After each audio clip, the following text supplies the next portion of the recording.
Hola, la predicció al Pirineu pels propers dies ens marca que trobarem temps variable i fins i tot amb risc d'algunes precipitacions i temperatures que han d'anar a la baixa. Aquests mapes ens mostren la temperatura a uns 1.500 metres que ens trobarem els propers dies i observin com cada cop trobem aquests colors més verdosos, ja ens marquen que les temperatures cada cop a uns 1.500 metres seran una miqueta més baixes. Per tant, jornada de diumenge marcada cap al sector del Pirineu Oriental pel temps variable, cel variable, amb núvols compactes més aviat durant la tarda i especialment a sectors del Ripollès, on aquí podria caure algun ruixat d'intensitat entre feble i moderada i a més la cota de neu aquest diumenge es situarà cap als 2.500 metres, per tant podríem veure neu a les cotes més elevades, amb unes temperatures, com diem, per tant que han de baixar, temperatures fins i tot que es donaran les mínimes al final de la jornada, valors fins i tot d'uns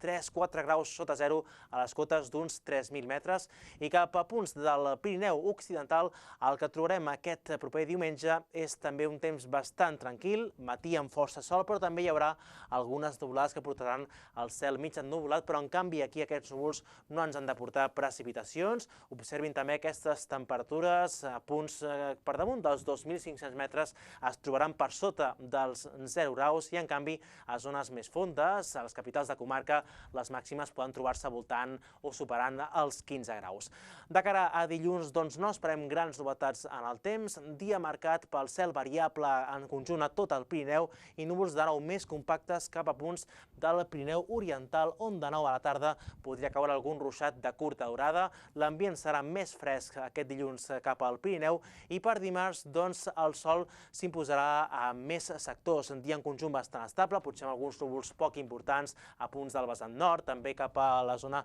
del Pirineu Oriental, però en principi no esperem precipitacions i les temperatures es mantindran sense grans canvis. És tot des del Servei Meteorològic de Catalunya.